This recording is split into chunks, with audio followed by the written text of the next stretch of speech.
저한테 공부는 TV 보면서 십자수 놓는 거랑 비슷한 거예요. 특별히 할 일이 없기 때문에 하면 충분히 할 정도의 일입니다. 원래 쓸데없는 데 관심이 많기 때문에 그게 콘텐츠가 될 줄은 몰랐어요. 제가 어렸을 때는 저 같은 스타일의 사람을 되게 싫어했거든요. 사람들이 너무 약간 엉뚱하고 일반적이지 않은 거에 대해서 관심을 가지는 것들. 지금은 그게 다 콘텐츠가 됐죠. 가장 미신적인 접점을 가지고 있는 게 주술 뭐 이런 쪽에 대해서 많이 알고 있는 사람일 거고, 이 나라에서 가장 많이 알고 있는 사람일 거고, 가장 많은 논문을 쓰는 사람. 박사 논문을 8개 쓰는 게 중요한 게 아니고요. 저는 학회 논문을 등재지만 한 200편 이상. 그거는 인문학자 전체에서 무조건 1등입니다. 그거는 정교한 작업이고, 인문학 논문은 자료 찾는 거예요. 거기서 제가 말하려고 했던 거는 그것과 전혀 다른 판을 말하고 싶은 게 있어요. 권위를 일단 만들어내기 위해서 그런 작업들을 했는데, 지금 이런 데서 말하려고 하는 게 사실은 제가 말하려고 하는 본류 중에 하나입니다. 지금까지의 사람들이 생각했던 것과 전혀 다른 소수의 의견들 중에서 강력한 임팩트가 있는 것들이 존재합니다. 그런 것들을 얘기하는 게, 대부분의 철학이나 이런 데서는 감정, 인간의 욕망을 부정적으로 봐요.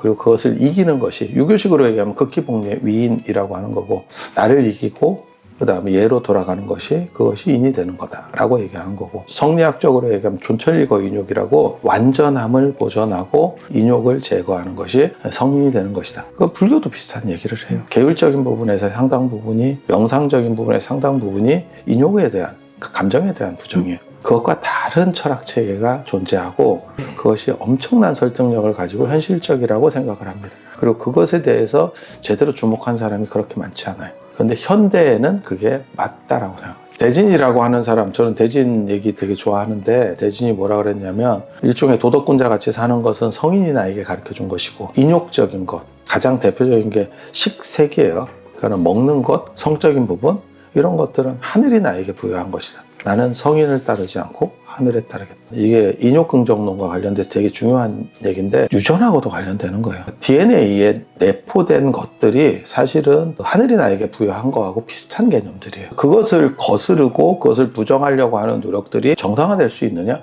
왜? 수많은 세대에 걸쳐서 사실은 그런 것과 반대되는 쪽으로다가 유전이 내려왔는데, 우리는 그렇게 진화해 왔는데, 그것을 한 세대 만에 거슬러서 무엇을 만들 수 있다는 것이 실제 할 수 있는 개념이냐에 대해서는 사실은 생각을 많이 해봐야 돼요. 그들은 과연 됐느냐에 대해서 생각을 해봐야 되고, 왜 그것이 부정적이어야 되느냐에 대해서 생각을 해봐야 되고, 굳이 부정할 필요가 없어요. 우리는 그렇게 살아왔던 거예요. 리처드 도킨슨의 그 이기적 유전자처럼 사람이 이타성을 발휘하는 거는 이기성의 또 다른 면모일 수 있는 거지, 이타성이 정해져 있고 그것이 세팅값으로 나왔다라고 말하기가 굉장히 어려운 거예요. 그리고 그런 철학이 동아시아에 있다는 거예요. 이게 가능하면 우리가 죄악이라고 생각하는 것들에 대해서 새로운 개념 규정을 할 수가 있어요. 훨씬 자유롭고 열리고, 그 다음에 규정되지 않은 가능성의 철학 시대가 열릴 수 있는 거예요. 지금 현대사회에서 이렇게 빠르게 변화하는 관점들 속에서 철학이 나아가야 될 해법 중에 하나라고 생각을 해요.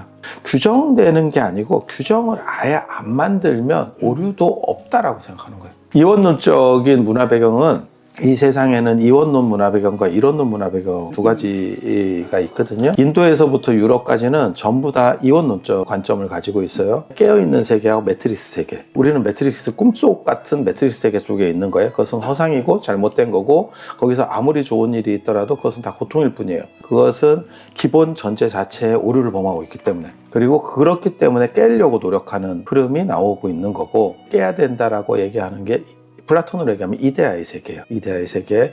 그리고 붓다는 그것을 이제 열반으로 얘기하는데, 그 열반 개념은 약간 달라. 거기에서 불교가 동아시아적 확장성을 가질 수 있었던 거는, 힌두교는 그렇게 못했어요. 힌두교는 명확하게 깸과 잠의 세계가 양분되는데, 불교는 사실 그게 아니에요. 그래서 가능성은 있는데, 불교도 인도 철학 안에 있기 때문에 그런 감정이라든지, 그러니까 이성주의라고 보시면 돼요. 그냥 쉽게 말하면. 그리고 내가 통제될 수 없는 그런 감정의 흐름으로부터 벗어나려고 하는, 철저하게 내가 모든 것을 통제할 수 있다라고 하는 쪽으로 가려고 노력하는 거예요. 남한불교나 이런 데서도 사실은 그런 통제적인 훈련들을 하고 있는 거고, 동아시아는 전혀 다른 흐름을 보여요. 그건 이론론적인 거고, 그것은 감정과 이성이 분리될 수 없다라고 생각해요. 하나밖에 없기 때문에. 이원론은 두 개의 세계가 있는 거예요. 완전히 다른 두 개의 세계가 있는 거고, 하나는 가짜고 하나는 진짜예요. 그리고 우리는 가짜에 속해 있는 거고, 그래서 진짜를 각성하는 것이 중요하고 여기에서 있는 가짜 세계에 있는 모든 것들은 다 쓰레기다라고 생각하는 거예요. 그것이 좋고 옳고 이 안에서 무슨 타당성을 갖추고 그것은 전제 자체가 잘못되어 있기 때문에 전제의 오류를 범하고 있기 때문에 아무것도 가치가 없다. 그리고 무조건 일로 가는 것만이 중요하다. 라고 이야기를 하는 거예요. 그리고 그게 인도 철학의 전제이기도 하고 히랍 철학의 전제이기도 해요. 네. 그리고 그렇게 되는 이유는 인도 유럽어족이기 때문에 그들이 만들어낸 거기 때문에 그래요. 플라톤이나 뭐 같은 계열들이 사실은 네, 같은 흐름 속에 존재하는 거예요. 네. 불교가 여기에서 약간의 차이점을 두는 거는 이렇기 때문에 하나는 가짜고 하나는 진짜이기 때문에 불교 이전의 사람들은 뭐라고 생각하냐면 깨달은 사람은 여기에 대해 신경 쓸 필요가 없다. 이들은 구원의 대상이 아니다. 여기가 목적인 거니까. 기독교도 똑같아요. 기독교도 똑같아. 네. 여기는 다 쓰레기 세상이고 어차피 천국이 목적인 거야. 다 똑같은 이원론 기반이기 때문에 그런 행동을 하는 겁니다. 근데 불교는 여기가 가짜라고 하더라도 가짜인 것을 인지하지 못하는 사람에게는 나름의 의미가 있지 않아. 그러니까 그들을 계몽할 필요가 있어라고 말하는 거예요. 영화로 얘기하면 매트릭스 세계관이 있고 인셉션 세계관이 있는 거예요. 네네. 인셉션 세계관이 매트릭스 세계관보다 조금 더 진화된 개념이고 이론론으로 넘어가는 거예요. 맨 마지막에 꿈을 통해서 그 사람의 관점을 바꾸려고 했지만 맨 마지막에 그 일본인은 꿈에서 나오기를 원치 않아. 그러니까 꿈의 정당성을 얘기하는 대목이거지. 깨어있음만 정당성이 있는 게 아니고 꿈도 충분한 정당성을 가질 수 있어. 라고 말하는 거예요. 그리고 매트릭스에서 이제 최대 단점 중에 하나는 뭐냐면 깨서 뭐 할 건데. 철학에서의 어떤 메시지가 있긴 있었어요. 뭐냐면 각성한 사람들이 힘들어할 때 그때 딜이 들어오는 게 뭐가 있었냐면 다시 너를 재워줄게. 깨어보니까 생각보다 힘들지? 다시 재워줄게. 우리 편으로 협조할래? 재밌는 철학 주제예요. 그 전에는 히랍 철학이나 인도 철학에서는 모두 다 구분되는 두 개로만 영역이 딱 나눠졌다면 굳이 깨어서 뭐 할 건데? 라고 하는 게 있는 거고 그게 지금하고 통한다면 가상현실도 연결될 수 있어요. 재밌는 철학 주제. 이원론 세계의 철학에서 제일 최대 문제점은 뭐냐면 두 개의 세계가 있다고 가정하고 그것은 단절돼 있어. 네가 어떻게 넘어갈 건데? 단절이 명확하다면 어떻게 넘어갈 건데? 그리고 단절된 세계를 네가 어떻게 인지할 건데? 신이 완전하다고 가정할 때 피조물인 불완전 존재가 신을 어떻게 인지할 건데? 믿음에도 근거가 있어야 믿을 거 아니야. 그걸로 믿음이 가능할 수 있을까? 그게 단절의 문제예요. 이론론은 두 개의 세계가 이렇게 한 장에 있어요. 그래서 이건 좋은 세계, 나쁜 세계. 그래서 마음 한 번만 바꿔 먹으면 이게 이렇게도 되고 이렇게도 되고. 그러니까 영원한 적도 없고 영원한 악운도 없는 거예요. 그 정답이 있는 거예요. 어떤 정확한 이데아 같은 정답이 있는 거고 그렇기 때문에 현재에서는 언제나 행복할 수가 없어요. 현재는 오류밖에 없기 때문에 저기에 맞춰가려고 하는 그것을 지향해야 되고 기독교식으로 말하면 저 높은 곳을 향하여 되는 거예요. 근데 내가 있는 곳은 그 높은 곳이 아니에요. 그리고 또 다른 논점을 얘기하면 너를 받아주겠냐도 있어. 나도 GD랑 알고 싶지만 GD가 너를 연락하겠냐? 가 되는 거죠. 그건 네 생각이 아니겠냐? 그래서 이원론 세계 철학에는 지상의 행복은 존재할 수 없어요. 삶 속에서는 행복이 있을 수 없어요. 불교에서도 죽은 뒤에 완전한 깨달음이라고 하는 얘기를 하는 게 사실은 그것과 관련되는 거예요. 이론론은 그러니까 이거는 감정은 이 세계 속에 있는 그지 같은 세계 속에 있는 매트릭스 세계 속에 있는 거고 이데아 같은 데서는 이성적인 것만 있는 거예요. 순수 이성이에요. 순수 이성. 이론론은 감정과 이성이 이렇게 하나로 섞여 있는 거예요. 하나로 섞여 있는 거예요. 빛이 산란되다가 무지개도 나올 수 있고 그 다음에 노을도 나올 수 있어요. 그런 걸 이성이라고 생각하는 거예요. 그러니까 감정 기반이 훨씬 큰 거예요. 그게 서양 철학적 기반이라고 하는 거고 감정적인 거를 눌러야 된다고 생각합니다. 도덕이라든지 사회 원칙을 정하는 것도 다 마찬가지예요. 그런 비슷한 구조 안에서 이루어지는 거예요. 그렇게 하면 안 된다라고 생각하는 거예요. 근데 왜 안 되는데? 그리고 그 왜 안 되는지를 그 역발상을 보여주신 분이 계시죠. 트럼프죠. 놀랍잖아. 자유로운 분이에요. 그렇게 하면 우리는 다 안 된다고 생각했어. 왜 안 되는데? 불안한 거예요. 그 약속 속에서 그렇게 움직이는 사람을 위험하게 보는 거예요. 그렇게 억눌려 있는 사람이 과연 자유로울 수 있느냐. 당신은 교육을 받고 있는 상태이기 때문에 그것이 안정적이라고 생각하지만 그것이 진정한 안정으로 가는 길이냐에 대해서는 다시 생각해 볼 수 있는 거예요. 만약에 그 필터를 우리가 충분히 거쳤고 그것이 타당했다면 트럼프 같은 인물은 나오면 안 돼. 그런데 그런 인물이 나올 수 있잖아요. 네. 그것은 우리가 처리하지 못했다는. 그러니까 뭐가 똑같은 거냐면 트럼프가 저렇게 움직일 수 있고 저렇게 행동해도 제재할 수 없는 상황이라면 우리가 만들어낸 시스템에는 허점이 굉장히 많았고 그것은 믿음에 의해서 가설됐던 거예요. 모두가 동의하고 그렇다라고 하는 것이 본질적으로 깔려 있다면 저런 인물은 나와선 안 되는 거예요. 모순성을 보여주고 있는 거지. 그러니까 해결은 안 된 거야. 너네 시스템에 해결은 안 된 거야.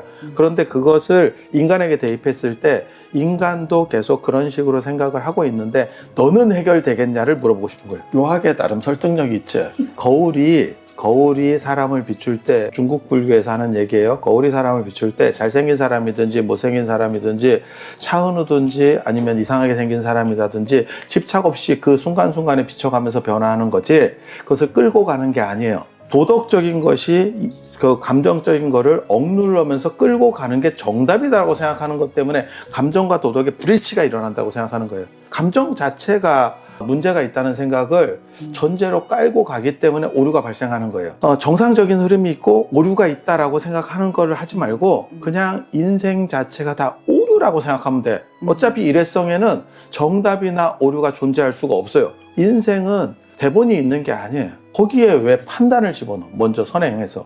그리고 그 판단에 맞추려고 하다 보니까 허덕임이 존재하는 거고. 그래서 감정이 있으면 감정을 표현해도 관계가 없다고 생각해요. 그러니까 제가 생각하는 도덕적 원칙은 뭐냐면 다른 사람에게 크게 피해 주지만 않으면 그리고 다른 사람에게 피해를 줬다고 네가 인지한다면 그 사람에게 피해 줬을 때하고 비슷한 조건에서 사과해라 라고 하는 원칙을 가지고 있어요. 10사람 앞에서 내가 욕을 했어. 그러면 10사람 정도가 배석된 꼭 그 사람들이 아니더라도 그 조건 하에서 사과하면 어느 정도는 퉁쳐줄 수 있는 거고 그 사람이 받아들이지 않으면 트럼프식 어법을 쓰면 됩니다. 안 받으면 어쩔 건데. 나는 할 만큼 했는데. 나는 최선을 다했고 안 받으면 어쩔 건데. 내 자신을 양보해서 무언가를 또 다른 가면을 만들어가는 것은 삶에 도움이 전혀 안 된다고 생각해요. 그러니까 활발한 삶이라고 하는 것은 규정되지 않는 가치고 정확하게 말하면 감정은 표현되는 게 맞다라고 생각해요. 억눌리는 것보다. 그리고 억눌림이 너가 그것을 사라지게 할 수 없다면 또 다른 이면으로 올라오면서 너의 다른 면을 긁게 될 거다. 어떻게 보면 풍선효과지. 사천성 지진이 문제가 됐던 이유는 히말라야에서 쌓인 응축된 에너지가 약한 쪽으로 터졌기 때문에 나타나는 현상이었거든. 그런 식으로 네가 억누르는 감정이 또 다른 방향을 설정할 거야.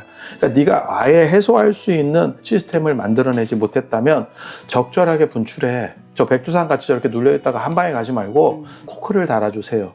압력밥솥에 코크를 달아주세요. 그 코크에 대한 얘기도 할 수 있고요. 그 다음에 그걸 어떻게 해소시킬 수 있는 부분도 있어요. 발산하거나 안 하는 거나 둘 중에 하나라면 저는 발산 쪽이 너 스스로 화를 덜 입는다라고 생각해요. 무협지식으로 말하면 내상을 입죠. 억눌러 가면서. 그게 한국인들에게 가장 큰 특징 중에 하나로 있는 화병이고 화병 배째라는 국제 용어에도 있는 화병 이렇게 배째라 다 나옵니다. 그냥 한글입니다. 한글. 이게 참음의 문화에서 존재하는 거고 굳이 그렇게 살 필요가 있느냐? 너는 어차피 일회성으로 살고 너 자신을 구현하기 위해서 태어난 사람이야 라고 하면 그거보다는 차라리 욕을 좀 먹는 게 낫겠지 라고 생각할 수 있는 거예요. 그렇게 그것이 바람직하지 않기 때문에 압력밥솥에 코크를 다는 방식도 있고 그것도 얘기를 해줄 수 있고 그 다음에 완전 해소도 가능해요. 근데 완전 해소를 하게 되면 그러니까 명상이나 뭐 이런 걸 해서 완전 해소를 하게 되면 삶이 재밌겠냐? 삶은 오류가 있으면서 재밌는 거지. 우리가 바다를 보고 계곡을 보는 것도 완전 거울 같아서 보는 게 아니에요. 변화가 있기 때문에. 자연이 질리지 않는 것은 잠시도 멈추어져 있지 않기 때문이에요. 감정을 정리하는 게 정답이라면 그것을 없애는 것이 정답이라면 동물이 더 가까워요. 동물은 기본적인 것만 만족되면 훨씬 더 감정적으로 안정되어 있습니다. 그리고 무생물이 더 가까워요. 무생물은 감정이라고 할 만한 게 없어요. 이성과 감정을 다 초월해 있잖아요. 그런데 인간은 어떻게 나왔느냐? 그 무생물에서 수십억 년에 걸쳐서 지금같이 감정적으로 진화된 거예요. 그런데 왜 이것을 없애려고 해? 이게 인류의 특이점에서 가장 중요한 장점이다라고 생각을 해야지 이것을 왜 통제하고 없애려고 하는지를 모르겠어요. 그러니까 발상 자체가 전혀 잘못됐다. 그리고 그것은 극복될 수 없는 발상이에요. 수십억 년 지나한 거를 내가 손가락이 5개인 거를 손가락이 5개인 게 부끄러워. 그렇게 해서 이거 하나를 없애려고 한다라고 하는 것은 무의미한 거죠. 그게 되겠어요? 한 생 만에 노력해서? 그러니까 계속 충돌하면서 그나마 있던 에너지까지 다 소진하고 그냥 비극적으로 죽어가는 거예요. 세상만 한탄하면서 되는 게 없어. 감정이 일어날 때 그 감정과 그러니까 순수하게 하나 되는 거예요. 아까 거울이 직자적으로 비추듯이. 네네. 그렇지만 여기서 룰은 뭐냐면 그 다음 상황이 발생했을 때 그것을 빨리빨리 변화시켜서 놓아줄 수 있어야 돼. 감정에 매몰되기 때문에 문제 된다라고 생각하는 거예요. 감정이 한 번 왔을 때 한 번 오고 나니까 아무리 많은 파도가 치고 힘든 게 있어도 바다는 바다일 뿐이에요. 그러니까 바다의 인식이라는 게 하나가 있는 거고 그러니까 감정은 그 위에서 움직이는 거고 파도고. 그러면 그것이 아무 의미가 없느냐? 파도가 있어서 바다는 즐거운 거예요. 네, 그러니까 감정 자체를 그런 걸 보고 승화라고 합니다. 그러니까 에너지를 없애는 게 아니고 에너지를 승화해 가는 거예요. 그러니까 논어에 보면 아내를 평가할 때 수제자인 아내를 평가할 때 공자가 저 사람은 감정을 옮기지 않는다는 게 있어요. A라는 사람 때문에 기분이 나쁘면 우리식으로 속담으로 말하면 종로에서 밥 맞고 한강에서 눈물을 흘린다 이런 것처럼 감정이 연결되는데 이 사람은 사람을 대할 때마다 계속 리셋이 되는 거예요. 그러니까 이 사람 때문에 기분이 나빴어. 그 다음 사람이 옮겨가는 게 아니고 끊고 가는 거예요. 매번 끊고 가면 감정은 감정대로 일어나지만 나는 감정에 오염되지 않아. 그건 감정을 지배하는 문제, 감정을 통제하는 문제하고는 또 다른 논리적 층위가 있어요. 아주 멋있는 거예요. 그러니까 그게 이제 나중에 거울 비유 같은 거거든요. 그러니까 거울은 모든 것을 비춰주지만 잘생겼다고 집착하고 좋은 거라고 집착하고 명품이라고 집착하지 않고 있는 대로 보여준다. 그러니까 순간순간에. 다만 이렇게 되면 너무 동물적이 될 수 있어요. 그렇기 때문에 그 본질에 대한 반조라고 하는 게 동시에 일어나야 돼. 그러니까 고급 연기자라고 생각해봐요. 그러면 내가 아주 비극적 연기를 해. 왕가 사는 남자에서 어몽도야. 그래 굉장히 비극적인 연기를 지금 유해진이 하고 있는 거예요. 하지만 속으로는 그렇게 매몰되어 있는 연기를 하는 동시에 내가 이렇게 했을 때 상대가 어떻게 반응을 할까가 동시에 가는 거예요. 병진해서 간다고.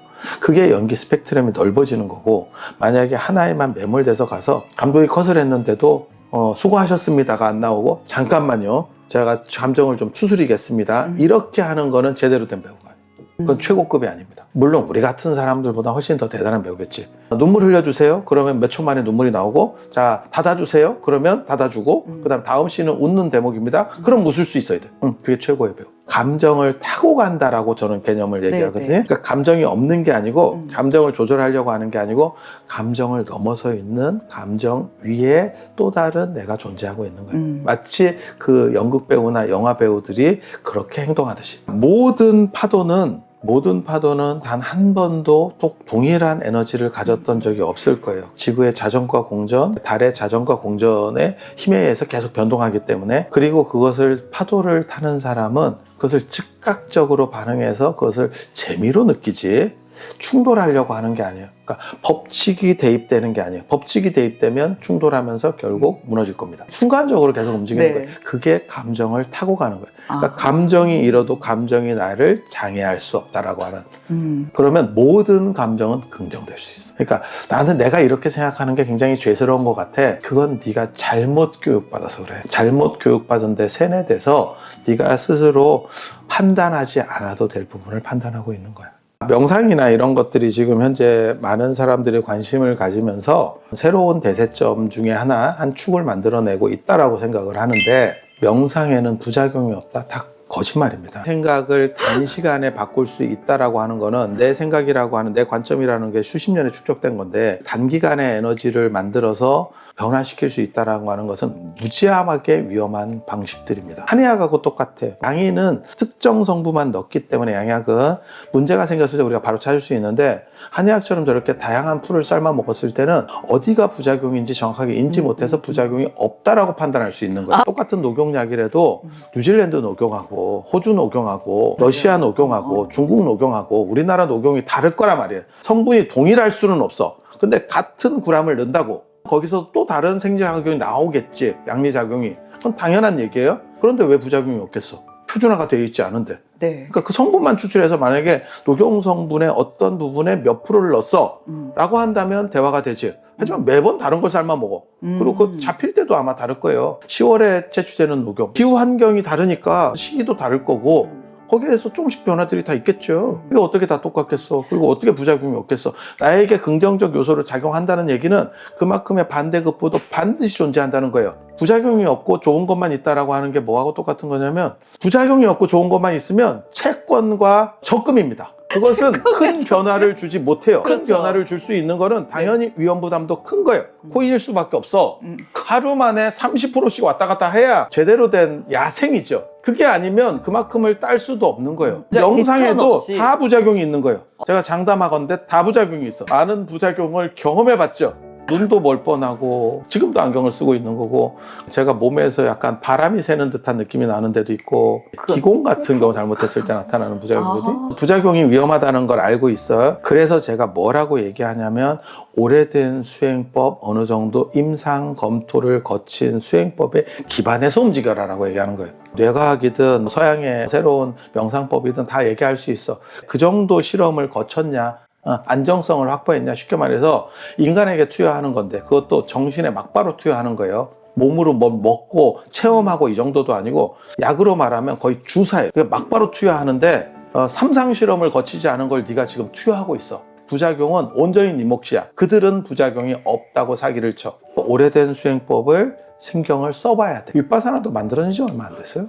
남방불교에서 1900년대 초에 정립된 거라고, 미얀마에서. 아직도 위험 그 단계를 다 거치지 못해, 그러니까 3상을 다 못 통과했다고 생각하는 거예요. 3상을 못 통과했을 때 우리가 위험 요소가 있다는 거는 코로나 백신을 통해서 봤잖아. 제대로 안 통과하고 너무 급했기 때문에 우리가 막 썼어. 코로나 백신을 맞고 나서도 문제성이 있는 사람들이 존재하고 있는 거예요. 이게 가장 오래된 검토된 방식이다라고 얘기하고 있는 거예요. 아스피린이라니까. 이거는 수도 없는 사람들이 임상실험을 거치면서 깎여 나간 거죠. 과학적으로 객관화시킬 수 있는 부분이 아니에요. 뭘 해야 되냐면, 이건 임상밖에 없는 거예요. 그러니까 수도 없는 사람에게 생체 실험을 한 거야. 그래서 어느 정도 이상의 안정성이 담보가 됐어 라고 하면 해볼 만하죠. 내가 선택해야 된다면. 근데 이건 새로 만들어져서 몇 명이 안 해봤어. 해본 사람 중에는 좋대. 위험하죠. 그게 뭐하고 똑같은 거냐면, 무인 자동차가 나왔어. 더 이상 운전할 필요가 없어. 그런 상황에서 테슬라는 우리가 믿을 수 있지만 BYD를 믿을 수 있느냐의 문제가 있어요. 목숨을 걸을래? 테슬라들 완전이라는 건 불가능할 거예요. 하지만 확률적으로 상당히 낮은 부분을 테슬라가 가장 먼저 점유할 수는 있겠죠. 불교에서 가장 큰 특징 중에 하나는, 부처님이라고 하는 분이 고유명사가 아니고 대명사로 작동한다는 거예요.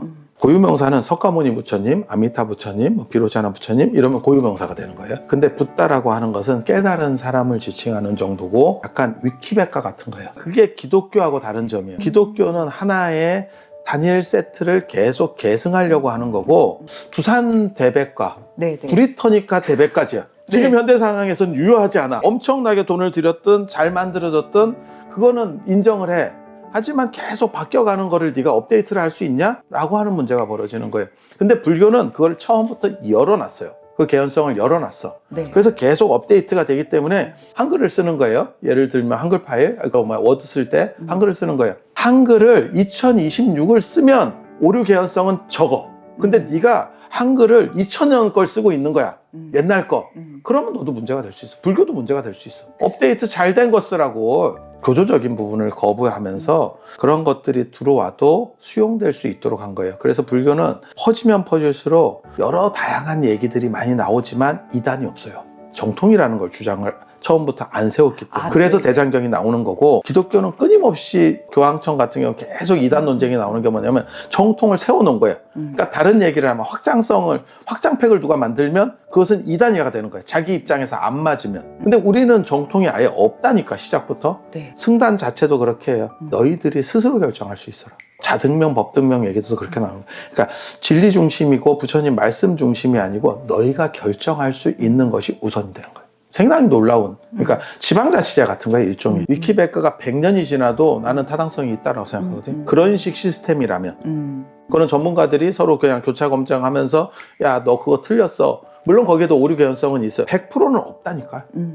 하지만 가장 안정적인 것을 우리가 현실에서 볼 수 있는 것은 그 모델일 수밖에 없다고 해요. 그래서 우리가 붓다에게 관심을 가져야 된다. 상당한 타당성이 있잖아요. 들어보면. 그건 돈이 없어 봐서 그래요. 어느 정도 이상의 경제력은 풀렸어. 그들이 살았던 초창기에는 쌀밥에 고기 굽기 낭만이었던 시절, 희망이었던 시절이 있었어. 지금 그거는 지천이 된 상황이야. 가장 싼 음식 중에 하나가 고기야. 햄버거 같은 식으로 생각하면. 그런데 그걸 먹고 행복하냐? 행복하지 않아요. 그러니까 방향 설정이 잘못된 거예요. 그러니까 돈 자체만 가지고 행복할 수 있다면 제가 그런 얘기 하거든요. 붓다는 출가하지 않았을 거다. 그래도 왕자 출신이 대통령보다 나은 겁니다. 막말로 얘기해서 우리나라 대통령 내려오면 들어가시고 그러니까 재벌이 대통령보다 나은 이유는 자식한테 계속 물려주잖아. 왕조는 그런 거예요. 근데 왜 붓다는 출가했을까? 돈이 문제였다면 왜 그는 그렇게 했을까에 대해 생각해야 돼.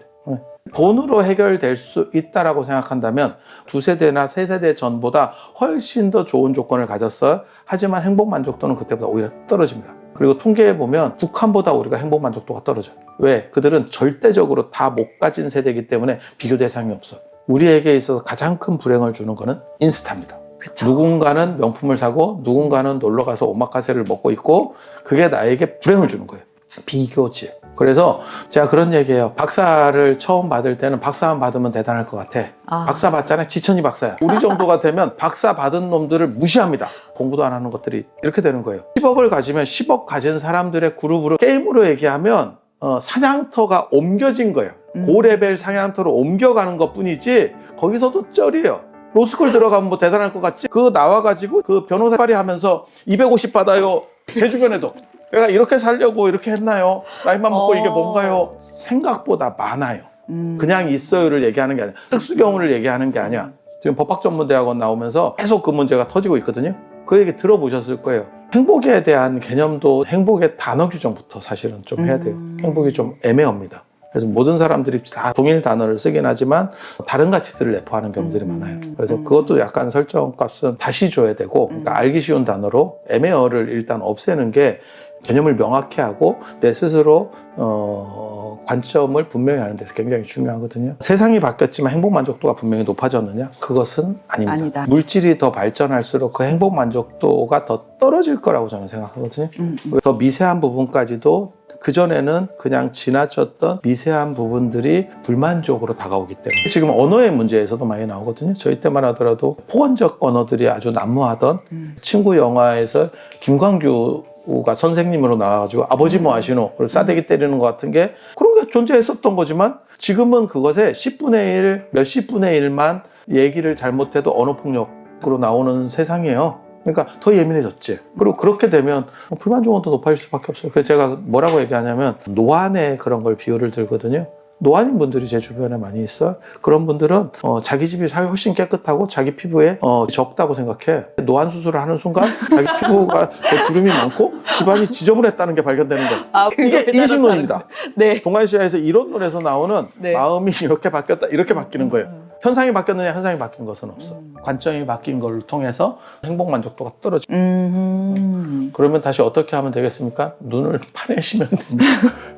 불교 승단이라고 하는 것은 현실 밖에 존재하는 것이 아니고 현실의 연장선 속에서 존재하는 변형된 자본주의 정도라고 판단하는 게 변형된 자본. 마치 뭐하고 똑같은 거냐면 우리나라 지도로 말하면 제주도 같은 거예요. 육지로부터 분리되어 있지만 그 시스템이 그대로 비슷하게 작동하고 있죠. 약간 다르긴 다를 거예요. 분명히 다르긴 다를 거야. 하지만 그것의 연장선상이지 그것과 완전히 다른 별개가 존재할 수는 없어요. 그걸 사사키 시즈카 선생이 뭐라고 얘기했냐면 일본의 그 유라는 그분이 마치 승단이라고 하는 것, 승려들의 삶이라고 하는 것은 섬과 같다. 똑같은 비유입니다. 그것은 섬과 같은 거지 그러니까 육지랑 분리되어 있다라고 생각할 뿐이지 밑으로는 연결되어 있고 왕래가 가능한 거예요. 근데 그걸 착각하면 안 돼요. 그거는 스님들도 많이 착각하고 그 다음에 제가인들도 많이 착각해요. 저들은 많이 다를 거야 라고 생각하지만 그렇지 않아요. 승단에는 자율성이 있기 때문에 편차가 굉장히 큽니다. 신부들이 편차가 오히려 적고요. 승려들은 진짜 옛날 표현으로 말하면 용과 뱀이 같이 산다.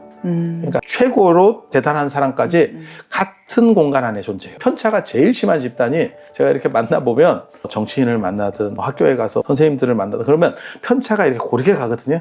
그래서 제가 늘상 얘기하는 게 있어. 너의 생활 수준이나 너의 위치를 알고 싶으면 네가 살고 있는 아파트 단지를 봐라. 그게 너를 변증해 준다. 네. 경제력이 높아지면 거기서 빠져나가서 더 좋은 아파트 단지로 갈 거예요. 나는 그 동에 살고 있지만 나는 너희랑 달라라고 하는 것은 거의 변별력 없는 주장일 뿐이에요. 네가 달랐으면 거기서 나간다니까. 가장 편차가 큰 집단이 승려 집단이에요. 그래서 동일 룰로 잣대로 만들 수 없어. 카톡을 쓰는 것이 정당하지 않다라고 주장하는 사람부터 인공지능을 이용해서 뭔가를 만들어내야 된다라고 생각하는 사람까지 동시에 있습니다. 그들은 어떠한 부처님의 전통적 가르침에 의해서 결정된다고 생각하지만 불교의 전제 중에 하나가 뭐냐면 연기법에 모든 것은 변화한다. 그것은 시장의 결정성에 의해서 타당성이 변증된다라고 하는 주장이에요. 저는 그게 불교의 핵심 중에 하나라고 생각합니다. 뭔가 고정된 어떠한 실체성을 가지고 변화하지 않으면 그것은 도태될 수밖에 없어요. 그래서 제가 제일 싫어하는 사람들 중에 불교 방송이나 불교 TV에 나와서 금강경이나 이런 걸 얘기하면서 과학하고 자꾸 연결시키는 미쳤다고 생각을 합니다. 과학은 지금 시대의 정당성을 가질 수 있지만 우리가 예를 들어서 한 10년, 20년 지나면 저때 저런 식으로 살았었어. 우리는 저렇게 이해했어. 마치 지금 지동설 입장에서 천동설을 보듯이 저들은 저렇게밖에 생각 못했어? 라고 할 수도 있는 거예요. 아인슈타인 같이 머리 좋은 사람도 늘상 놀림받는 거 있잖아요. 신은 주사위 놀이를 하지 않는다. 양자역학 처음 나왔을 때 아인슈타인이 그렇게 깠거든. 지금 까이는 가장 대표적 용어가 그겁니다. 근데 과학은 열려있는 가치이기 때문에 결국 지금 맞을지 모르지만 지금은 맞고 다음은 틀린 거거든. 종교는 그렇게 되면 안 돼요. 종교는 사실 연역 논리를 기반으로 해서 업데이트 돼야 되거든요. 같이 변화해 가면 안 돼. 그러니까 설정값을 이렇게 주면 안 돼. 1:1 대응으로 주면, 현대과학하고 대응으로 주면 안 돼요. 그런 기본도 모르는 거지. 그러니까 종교와 과학의 차이와 유사성과 차이, 그런 것도 모르는 거예요. 과학이 아니다. 침대만 과학이 아닌 게 아닙니다. 모든 종교는 과학이 아닙니다. 그리고 네. 과학이 돼서도 안 됩니다. 과학은 완전한 행복을 주는 게 아니고 행복으로 다가가는 방법을 제시해 주기 때문에 논점 자체가 완전히 다른 거예요. 종교는 행복론을 중심으로 하는 거고 뭐라고 얘기하냐면 기독교도 충분한 가치가 있다라고 말하는 사람 중에 하나거든요. 왜? 그 사람이 그것을 믿고 지가 행복하다면 그것이 행복하다면 가능한 거예요. 그것은 지가 선택했으니까 자기가 책임을 지면 되는 거죠. 편리하게 해주는 거죠. 우리 어렸을 때는 제가 시골에 가면 우물이 있었고 좀 지나고 나서 작두라는 게 나왔고 수동 펌프예요, 일종의. 그리고 나중에 수도가 들어왔고 그 다음에 온수가 나오기 시작했는데 보일러가 좀 상태가 안 좋아서 한 3분 정도 틀어야 온수가 나오고 이랬었어요. 지금 이제 순간 온수기까지 왔고 방 안에서 거의 원룸 같은 식으로 하면 그 공간 안에서 거의 대부분이 해결될 수 있어요. 우물에서 길어다 먹는 상황에서 지금까지 왔으면 엄청나게 편리해진 거거든요. 그럼 더 행복하냐? 그렇지 않아요. 그것은 편리를 담보한 거고 행복을 담보한 건 아니에요. 그러니까 어렸을 때 흙바닥에서 땅 따먹기 같은 걸 할 때하고 뒤집어 쓰고 게임을 할 때하고 더 행복하냐?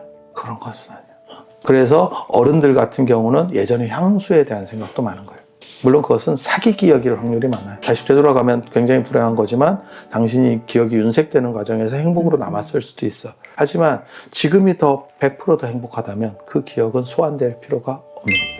기존에 있었던 거를 기존의 방식으로 얘기하면 말이 짧아요. 근데 기존에 있었던 것을 저는 지금 새로운 관점으로 다시 이것을 해석해 주는 거거든요. 그런 문제와 관련해서 해법을 주는 거는 두 가지입니다. 네가 노력해서 강자가 되면 그렇게 참을 일이 없다. 너는 노력을 안 했다. 자본주의 불교.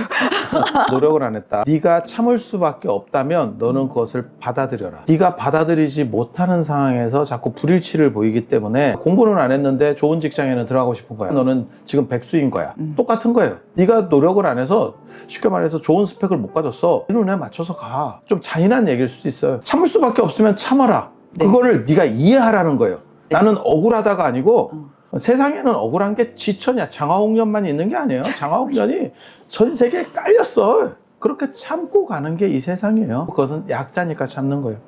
꼬우면 강자가 되시든지 트럼프 같이 되시든지 별짓을 다 해도 아무도 재갈을 못 채워. 강자니까. 네. 강자니까. 그렇게 한 가지 얘기를 하고 스스로 납득하는 게 굉장히 중요해요. 견뎌내는 힘은 납득에서 옵니다. 슬픔이라든지 누가 죽었을 때도 왜 죽었는지에 대해서 우리가 납득할 수 있으면 반 이상이 경감이 돼요. 그래서 납득을 통해서 넌 쩌리야를 세뇌하라가 아니고 납득을 통해서 반은 풀린다라고 하는 거예요. 그게 한 가지. 또 한 가지는 반복입니다. 어떤 사람에게 너무 당해가지고 그 사람을 생각만 해도 막 화가 막 치밀어 올라. 있을 수 있어요. 내가 당할 거를 당했으면 괜찮은데 억울하게 당하면 나는 그 미치는 사람을 군대에서 봤는데 걔가 너무 맞아서 미쳤는데 보통 그렇게 우리 때는 그렇게 맞는 경우가 많이 있었어요. 근데 걔는 왜 미쳤냐면 걔는 억울한데 맞았어. 내가 잘못해서 맞은 사람은 안 미쳐요. 아파요.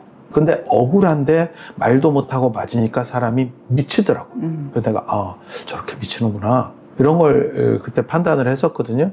그렇게 억울한 일을 당해서 막 생각만 해도 막 이렇게 분노가 치밀어 오르는 거야. 네가 갚아줄 능력이 없으면 반복적으로 생각해. 피하려고 하지 말고. 피하면 또 다른 방식으로 그게 드러날 수밖에 없어요. 지진처럼 압력은 히말라야가 받았지만 사천성에 약하니까 그쪽으로 터진 거거든. 그런 것처럼 또 다른 너를 긁지 말고 아예 네가 강자가 돼서 감정을 표출하든지, 안 그러면 그것을 계속 지켜봐. 그러니까 지켜보라는 게 떠올리라는 뜻이에요. 그리고 분노해. 계속 분노할 경우에 한 달씩 분노 못합니다. 그럼 나중에 지나다 보면 그 사람을 떠올려도 그냥 조금 기분이 안 좋지만 막 미친 듯이 이렇게 화가 나진 않아. 그러면 어느 정도 극복된 겁니다. 약자의 극복법. 강자면 가서 패주면 됩니다. 또 가면 또 맞을 것 같아. 그러면 두 가지. 하나는 납득, 하나는 관조. 두 번째 화살을 맞지 말아라고 하는 것은 감정을 끄고 가는 문제예요. 그러니까 어떤 감정이 생겼거나 어떤 나쁜 일이 생겼을 때 판단이 잘못되는 거예요. 가장 대표적인 게 이제 도박, 강원랜드 같은 거죠. 난 잠깐 하려고 왔는데 조금 따다가 좀 잃었어. 그러니까 이제 본전 생각이 나는 거죠. 그래서 한 번만 더. 주식도 비슷합니다. 물타기 들어갑니다. 내가 손해본 거를 단기간에 만회된 척 하기 위해서 물타기를 때리는 거야. 이건 자본주의이기 때문에 자본이 무한대로 많으면 물타기는 100% 성공하는 거예요. 왜? 모든 주식을 내가 다 사버리고 이빨 꽉 깨물고 계속 가면 되지. 파는 놈 때문에 주식이 떨어지는 거거든. 네. 전쟁이 나든 관계없어. 어깨에 꽉 끼고 모두가 안 팔면 주식은 떨어지지 않아. 그쵸. 변절자가 있는 거야. 배신자가 있는 거야. 만약에 자본이 충분하면 내가 일론 머스크 같이 뭐 55조를 들여서 트위터를 그냥 살 수 있어. 그러면 계속 박으면 내가 계속 막아내면서 다 할 수 있어. 네. 저 기업 가치가 1조밖에 안 돼. 그러면 5천억 이상만 있어도 주식은 떨어지지 않습니다. 계속 내가 지르면 되니까. 그렇지 않다면 물타기 위험합니다. 얘기를 강원랜드에서 사람이 결국 강원랜드 페인이 될 수밖에 없느냐? 미천 생각하는 거예요. 어느 정도 손실이 났으면 손절각을 봐야지. 그러니까 이거는 손절이냐 물타기를 할 거냐는 내가 판단해야 돼. 손절이 어떻게 보면 두 번째 화살을 맞지 않는 거예요. 그런 사람 봤어요. 논문 심사에서 진짜 옆에서 볼 때는 가당치 않은 이유로 떨어졌어. 그게 더 짜증나거든. 그러니까 함량 미달로 떨어졌어. 납득을 한다니까 얘가. 교수들이 약간 또라이가 섞여가지고 말이 바뀌어. 쥐가 하라고 해놓고는 쥐가 또 딴 얘기를 하는 거야. 지금 기억도 못해. 떨어졌어. 몇 달 동안 공부도 못하고 나중에는 뭐가 있었냐면 갑상선도 왔어. 원형 탈모가 와. 훨씬 더 심한 경우를 진짜 많이 겪었거든요. 까딱 없습니다. 우린 멘탈 까딱 없습니다. 그거보다 더 심한 걸 당하고도 그날 저녁에 다른 논문을 쓸 수 있습니다. 내가 말리면, 나는 어떻게 생각하냐면 내가 말리면 너한테 2번 맞는 거다를 생각합니다. 유튜브 같은 데도 이런저런 얘기를 하다 보면 악플을 다는 놈들이 있어. 너는 네 시간을 투자해서 나에게 갉아 먹히고 있다라고 생각합니다. 내가 네 인생을 한 번 더 주신다. 내로 인해서 너는 지금 분노하고 있지? 그런데 댓글까지 쓰면서 너는 지금 시간을 조지고 있는 거야. 내가 정 짜증이 나면 나는 클릭 한 번으로 네 댓글을 없앨 수 있어. 데미지 1도 안 박혀. 저 사람이 나에게 화를 나게 해서 나를 분노하게 한다는 자체를 나는 뭐라고 생각하냐면 내 에너지를 소모한다라고 생각해. 너는 내 에너지를 흔들거나 소모할 정도의 사람이 안 돼. 트럼프식 마인드지. 아나무인, 천상천하. 그래서 멘탈이 무지하게 강해요. 우리 멘탈이 무지하게 강합니다. 제가 이 해법을 얘기했을 때 심리 상담하시는 분이 그랬어요. 어떻게 대답해야 될지 사실은 좀 난감했었는데, 너처럼 교육받지 못한 사람은 너만큼의 힘을 못 낼 수도 있어. 그 사람은 원래 약하게 존재하는 거야, 처음부터. 너는 강하게 나왔을 수 있어. 헤라클레스가 다른 사람에게 너는 왜 50kg도 못 드니? 라고 말하는 거가 될 수도 있다는 거야. 그런 사람들을 위해서 너는 어떻게 얘기해 줄래? 훈련밖에 없지 뭐. 아이템이 안 좋다면 강화를 선택합니다. 우주는 카오스라고 생각하는 사람이에요. 우주가 코스모스를 지향한다고 생각하지 않습니다. 카오스에서 코스모스가 일부 존재한다고 생각하는 거예요. 그것은 우연히 만들어낸 결과물이라고 생각을 해요. 이성이라고 하는 것도 그렇게 생각을 해요. 감정의 바다가 있는 거고, 거기에서 어떤 흐름, 소용돌이 같은 거, 그런 것이 있는 것이, 우유를 끓이면 그게 있거든요. 인도 신화에 보면 우유바다 휘젓기라고 하는 게 있어요. 우유를 막 이렇게 끓이면 위에 유막이 생겨요. 단백질이 분리되면서. 두부도 비슷한 현상들이 나오거든요. 그런 것처럼 밑에 있는 전체 큰 거는 감정, 그게 카오스고, 코스모스는 그 위에 가설된 임시적인 거라고 생각을 해요. 감정이 부정되지 않는 게 첫째. 단지 우리가 삶을 위해서는 혼자 사는 게 아니잖아요. 군집을 이루면서 살다 보면 내가 다 스스로 처리할 수가 없어요. 그러니까 이 제도라고 하는 것은 어떤 원칙을 정해서 우리가 감정적인 것들을 이렇게 약간 조절하는 부분이거든요. 이 세상에는 혼자 사는 집단이 있고 혼자 사는 동물이 있고 둘이 이렇게 집단으로 사는 동물이 있거든요. 인간이 집단으로 살게 되는 이유를 개인적으로 뭐라고 생각하냐면 약해서라고 생각을 하거든요. 약하면 군집을 잡고 그 다음에 특별한 무기가 없었기 때문에 지능을 발전시킬 수밖에 없었고 그렇지 못했다면 도태됐을 거라고 생각하는 거고 세면 호랑이같이 살겠죠. 상어는 진화를 멈췄습니다. 수천만 년 전에 멈췄어요. 더 이상 진화할 정도의 뭐가 없어요. 최강자로 올라선 거예요. 네네. 인간을 만나기 전에는 끝난 겁니다. 더 이상 진화할 필요 없는 거예요. 근데 인간은 계속해서 진화할 필요를 느끼는 게 뭐냐면 그러니까 왜 인간은 옷을 입었느냐? 털이 없었기 때문에 만들 수밖에 없었고 손발톱이나 이빨이 약했기 때문에 네. 무기를 들 수밖에 없었고 그 안에서 사회 시스템을 만들 수밖에 없고 문명을 만들 수밖에 없고 거기에서는 감정을 서로 조절하고 그런 약속을 정하는 거예요. 부정성이라고 하는 거고 인간은 어차피 행복하려고 그런 문명도 만들고 이런 걸 추구하는 거지 불행하려고 하는 건 아니거든요. 인간의 최종 목적은 행복. 저는 불교의 행복은 대자유라고 생각해요. 어디에도 걸림이 없는 자유라고 생각을 하거든요.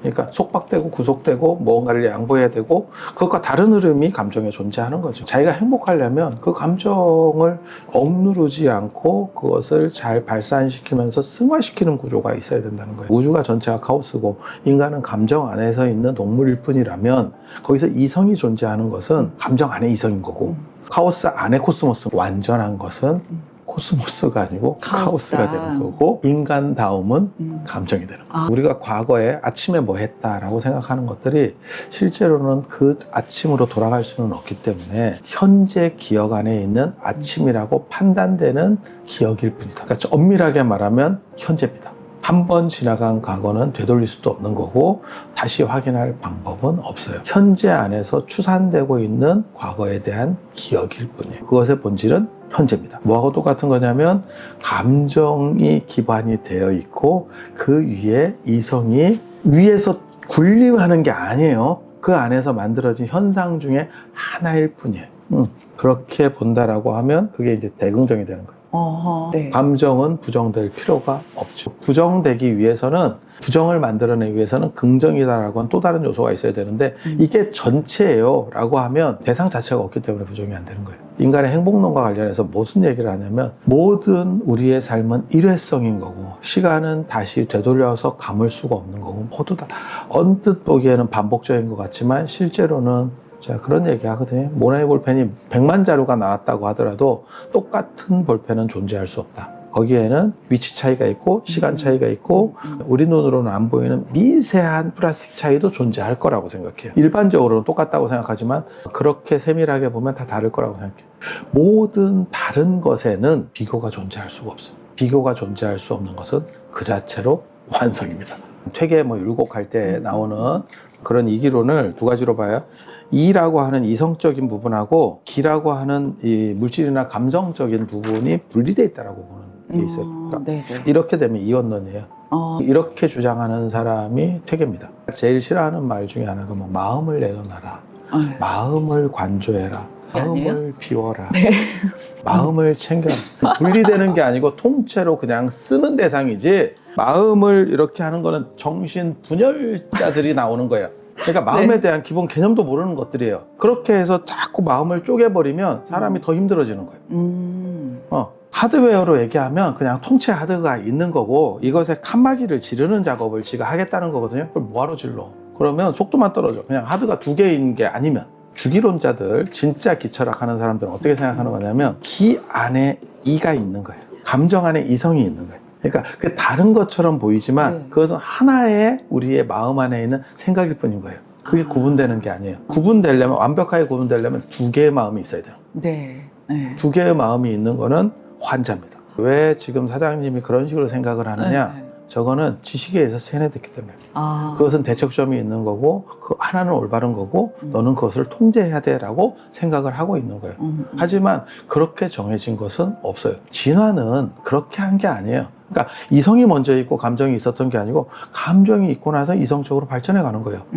진화상에서 보세요. 불변의 이성이 존재한다라고 하면 그러면 신을 소환할 수밖에 없어요. 이성의 근거로. 그럼 기독교의 입김설이 되는 겁니다. 드디어 신의 입김을 불어넣어서 아담을 그냥 진화론을 수용했을 때 네. 우리가 생각해 볼 수 있는 거는 뭐냐면 동물적인 부분에서 이성적인 것이 도출되는 거고 가설된 거죠. 그러니까 본질적인 게 아니고, 그리고 가설된 것은 언젠가는 무너져요. 그러니까 우리가 도덕적인 것들도 사실은 우리가 법에 의해서 재규정될 수도 있고 사회윤리에 의해서 재규정될 수도 있어요. 끊임없이 바뀌어갈 거예요. 뭐 간통법만 없어지고 뭐 이런 게 아니고, 그게 이제 어떻게 보면 그 간통법이라는 게 성적인 자기 결정력을 사회법이라는 게 침대까지 들어갈 수 있느냐, 사실 그런 거 이런 부분들이거든요. 그것은 계속 바뀌어가는 거예요. 사회적 합의에 그게 따라 만약에 본질적인 거라면 안 바뀔 거라고 얘기하는 거예요. 예를 들어서 인간이 생명으로서 존재한다면 먹는 거, 그다음에 성적인 거 안 바뀔 거라고 생각해요. 100년 뒤에도, 그러니까 우리가 알고 있는 도덕 윤리들은 100년 뒤에 상당 부분 바뀌어 있을 거라고 생각해요. 그거 바뀔 것 같아요? 그 본질적인 거? 감정적인 거 바뀔 것 같아요?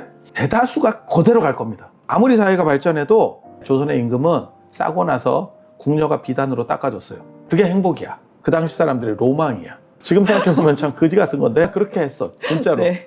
진짜로 그렇게 했어. 그리고 임금은 남이 보는 데서 싸야 돼. 화장실이 없어. 매화틀이 들어오는 거고 궁녀들이 이렇게 보고 거기서 그냥 싸고 있는 거예요. 그런 식 것들은 다 바뀔 거예요. 분명히 계속 바뀌어왔어요. 그리고 지금은 어떻게 보면 비데 쓰는 게 그거보다 더 행복할 수도 있어. 그런 것들은 더 바뀌어갈 거예요.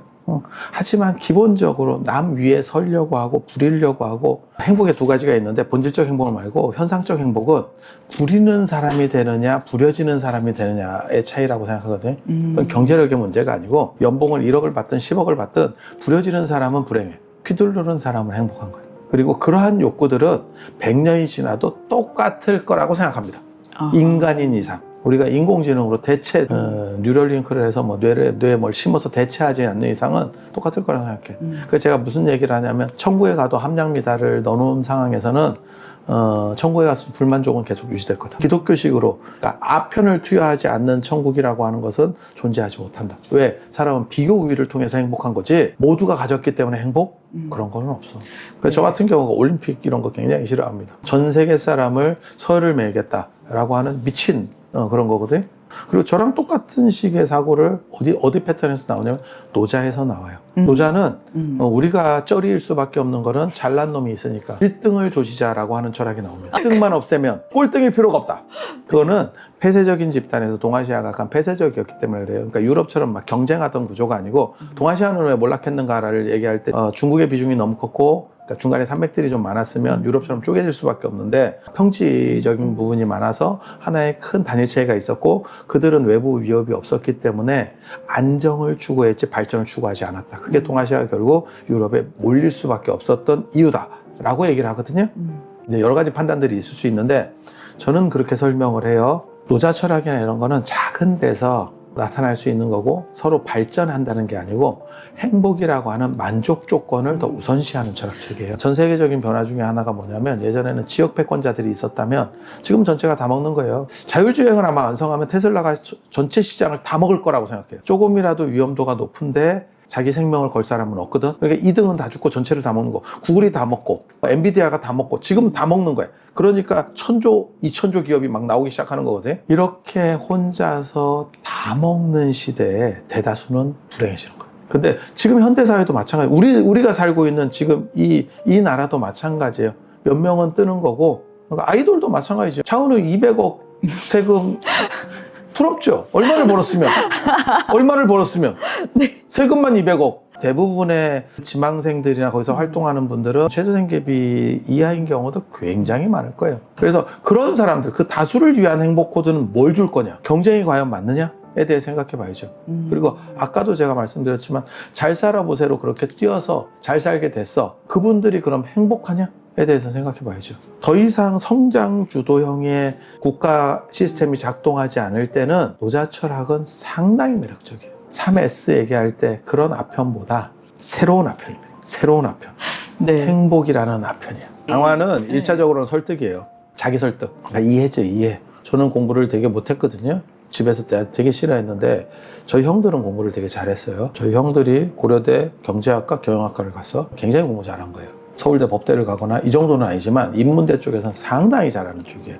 저는 언제나 바닥을 파고 있었어. 바닥을 파고 있었고 우리 집에서는 방심을 하고 있어서 나에게 공부하라고 얘기를 잘 안 했어. 위에서 저절로 다 하기 때문에 쟤도 할 거야 라고 생각을 한 거야. 하지만 나는 그렇지 않았어. 근데 지금 생각해보면 왜 내가 공부를 못했나 라고 생각을 해보면 그 중에 하나가 뭐냐면 나는 왜 공부를 해야 되는지를 정확하게 이유를 몰랐어요. 그게 나에게 크게 도움이 된다는 생각을 못했어. 그렇게 공부해봐야 올라갈 수 있는 게 지금도 그렇게 생각해요. 열심히 네가 공부해서 대기업 노예, 삼성의 노예가 되셨습니다. 그게 공부의 목적이냐? 그리고 거기서 아주 딸랑딸랑 거리면 마름 정도가 됩니다. 그래서 정년퇴직할 때 약간 하청업체 같은 거에 약간의 주도권을 봐줘. 그게 끝이야. 너는 계속 종의 인생을 살고 있는 거야. 그게 네가 그 젊었을 때 가장 좋은 피크기의 인생을 낭비한 결과야. 요즘 고등학교에 인터뷰한 거 그거 보니까 뭐라고 나오냐면 의사가 돼서 한강 보이는 아파트를 사는 게 목적이다. 의사를 잘 많이 안 만나봐서 그래. 닭장 같은 데서 계속. 그러니까 제가 뭐라고 얘기를 하냐면 의사가 좋은 게 아니고 의사 부인이 좋다. 그렇게 얘기하거든. 근데 의사 부인도 요즘 계속 만나보니까 별로 좋은 것 같지 않더라고. 약간 기업형 병원을 가진 의사여야 돼. 그래야 의사 부인이 엄청 좋고 쩌저리한 이러한 병원은 마누라가 사무장이야. 너무 힘들어. 쉴 틈도 없고 남편하고 끊임없이 봐야 된대. 쉴 수가 없어. 어떻게 보면 꿈과 낭만이 있는 젊은 애들에게 그게 목적이다라고 하는 그 자체가 너무 슬픈 거예요. 저는 그 시절에 공부도 못했지만 전혀 다른 방향으로 저는 그때 노자 이런 거 외우고 있었고요. 제자백과 보고 유교 보고 제가 원래는 도교에 꽂혀 있어요. 그리고 현대에도 도교가 아마 먹힐 거라고 나는 생각하거든요. 도교는 뭘 얘기하냐면 불로장생입니다. 반노환동까지 있어요. 되돌리는 거예요. 구글도 지금 그걸 개발한다는 거예요. 맞아요. 불로장생에다가 반노환동까지 현대사회에서 딱 먹히는 겁니다. 열심히 했었고요. 맨 마지막에 불교. 20대 초반 정도의 경장율장은 거의 다 봤어요. 어떻게 보면 동아시아의 세계관, 철학체계, 쩌리가 새로운 세계관을 만들어내는 건 굉장히 어려워요. 거의 불가능에 가까운 얘기고 다만 두 개를 충돌시키면 돼. 입자를 깰 때 입자끼리 충돌시키거든. 그걸 깨려고 하는 게 아니고 입자를 충돌시키는 그런 식으로 불교나 도교나 이런 식의 세계관을 충돌시키면 새로운 세계관이 나와요. 더 진화된 세계관이 나올 수 있죠. 납득. 그 다음에 단순 반복 훈련입니다. 네. 마치 뭐하고 똑같은 거냐면 헬스장에 가거나 붓글씨를 쓰거나 똑같아요. 그냥 단순 반복 훈련이 있고 어느 정도 그게 기초 체력을 만든 뒤에 그 다음에 개별적 변화들이 나타나는 거예요. 딴 거 필요 없어요. 새로운 비법이 있느냐? 그거 아닙니다. 명상도 마찬가지예요. 힘 기를 때는 골프도 마찬가지일 거예요. 처음에는 그냥 짝대기 갖고 계속 치는 연습만 하는 거예요. 그래서 어느 정도의 안정성과 힘이 갖춰졌을 때 내가 방향을 설정하고 뭐라고를 할 수 있는 거지. 처음에 그게 안 되면 한 번은 잘 나가고 한 번은 안 나오고 이래서는 도저히 안 되는 거죠. 수영도 마찬가지죠. 일단 발차기부터 시작하는 거예요. 어느 정도의 힘을 갖출 때까지 채워나가는 거예요. 그렇게 하면 모든 배움은 대나무와 같다라고 제가 얘기하거든요. 대나무와 같다라는 게 뭐냐면 한동안은 빗마디로 이렇게 가요. 그러니까 재밌어. 근데 어느 순간에 이 벽에 부딪힙니다. 그리고 그것을 단순 반복으로 에너지를 증장시켜서 뚫은 사람은 한동안 또 가요. 약해가지고 굴복하는 사람은 다음 단계로 넘어가지. 뭐 게임도 똑같아요, 사실. 못 넘어가. 사회생활하는 것도 그렇고 제가 보기엔 사업하는 것도 똑같다고 생각해요. 누구나 넘어야 될 벽에 있어. 근데 그거를 넘어간 사람은 다음 단계를 만나게 되는 거고 못 넘어가는 사람은 그냥 신세 한탄하다 죽는 거예요. 그 정도의 노력을 하지 않는 사람에게 자비는 없습니다. 우리 같은 사람에게는. 공자도 그렇게 얘기하거든요. 한 모퉁이를 들었을 때 세 모퉁이 정도는 네가 들을 수 있어야 가르칠 수 있다. 하나를 들었는데 똑같이 하나밖에 못해. 이런 사람은 가르치기 어렵다.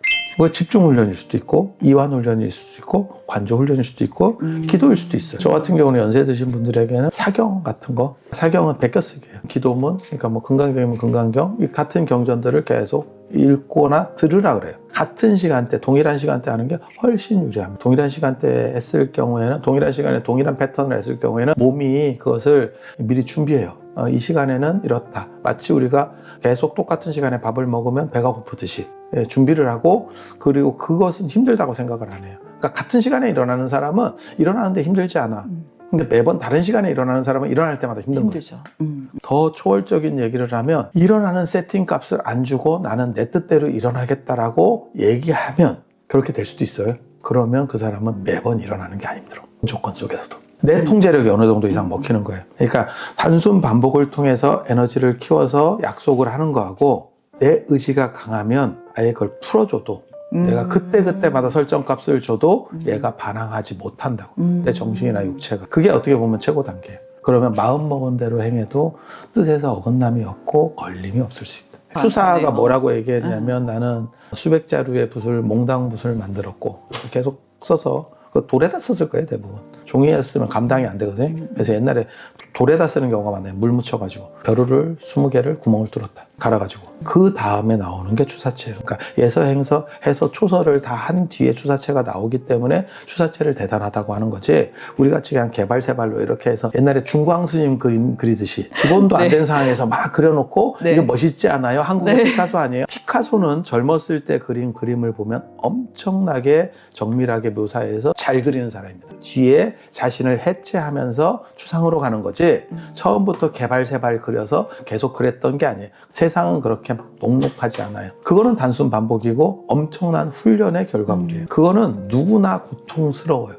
단순 반복이 재밌는 사람은 아무도 없을 겁니다. 그러니까 그 정도를 못 해내면 어떻게 합니까?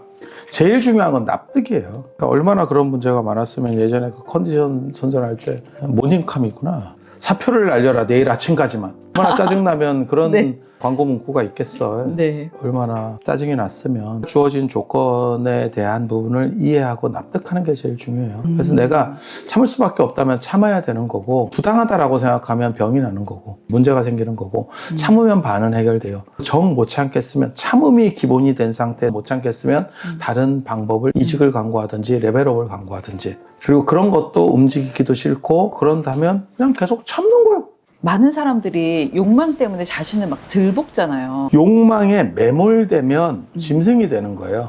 동물과 인간의 구분은 그것을 억압하느냐? 그게 아니고 그것을 승화시키고 조절해서 파도 타는 사람이 파도를 즐기는 것처럼 파도 타는 사람은 파도가 없으면 가라앉아요. 파도가 있어야 그것을 타고 즐기는 거예요. 그 거친 파도는 나에게 장애가 안 되는 겁니다. 욕망을 승화시킨다는 거는 욕망을 타고 간다는 뜻이에요. 욕망을 억누른다는 건 억누르는 건 나는 미쳤다는 생각을 하거든요. 왜? 가뜩이나 내가 타고난 에너지도 양도 적은데 총량도 적은데 거기에다가 누르는 거야. 그러면 다른 사람을 어떻게 이기겠어? 가지고 있는 총량을 써도 나보다 많이 가지고 있는 놈이 있어 벌써. 걔는 눌러도 나를 이겨. 내가 가지고 있는 것도 분열시켜서 어떤 건 누르고 누르는 것도 내 힘이고 눌리는 것도 내 힘이에요. 뭐하러 그렇게 할 필요가 있어?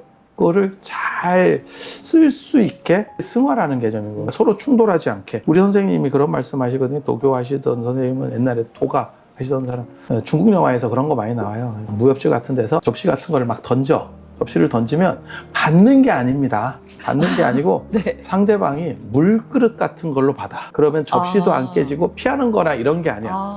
물그릇 같은 걸로 받으면 물이 충격을 흡수하면서 그냥 또 다르게 그 에너지를 무력화시키는 게 아니고 받으면 내가 충돌하는 과정에서 무력화되는 거예요. 내가 그 데미지를 받는 거지.